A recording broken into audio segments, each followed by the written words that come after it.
Mr. Fordham, you rented a room in a house that it appears that the defendant was renting from somebody else. Correct. Do I get that right? Correct. And it's a little bit of a bizarre case. Wasn't quite able to figure it all out.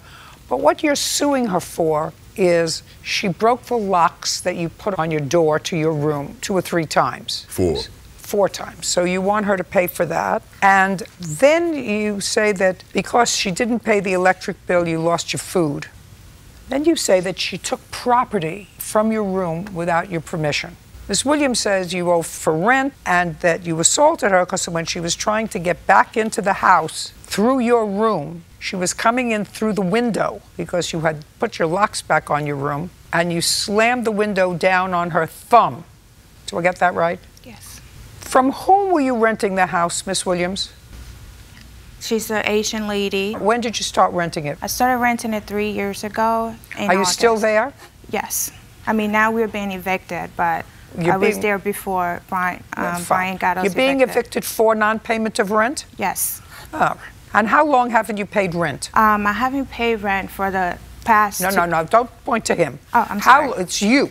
Right. You have the lease with your landlord. How long haven't you paid rent? I paid partial of the rent last month. I haven't paid rent for a month. I haven't paid rent for a month. Then they didn't file eviction if you haven't paid rent for a month. Right, because I was owing her $200 because I didn't finish the whole entire payment from last month that Brian didn't pay me because he didn't pay his part of the rent. So I have to pay all the rent. If I called your landlord now, how many months, which I could do? How many months? She'll tell you that I haven't paid rent for a month and a half, which is technically 2 months. When?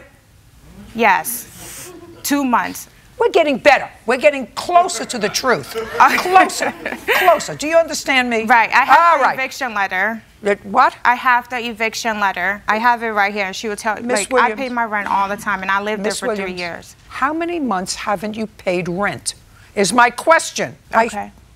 Landlord, I know. Exactly. Landlord, I can call. The landlord's going to tell me you haven't paid rent since what month? Give me the last month that you paid rent. The last month I paid. The last month. June. You paid rent in June? Yes. You paid rent in June? Partial of the rent. Yes. Just a second. So that the only rent that you owe is July? Absolutely. Good. I'm going to tell you that I'm going to dismiss your counterclaim if I call your landlord and she tells me that you did not pay June's rent, because I don't believe she evicted you because we're in July now. I don't believe that she evicted you because you didn't pay rent on time in July. I didn't pay rent on time. I didn't pay it at all this month because I'm supposed to pay the rent on the 1st. I asked you when was the last time you paid rent. So far I've got 1 month, then you said 2 months I didn't pay rent. Yeah. Then you said I paid rent in June. We understanding each other? Right. So now I want you to think. When was the last time you paid rent? I didn't pay her for July. I paid partial of June, and she's evicting me because I explained the situation to her. Don't tell me why she's evicting. She's evicting you for non-payment of rent. Right. Okay. Also, it was my choice for her to evict because Brian refused to leave. So it was my choice. I spoke to her, and she had her lawyer talk to me. Listen to me. Don't tell me that. It's all hearsay.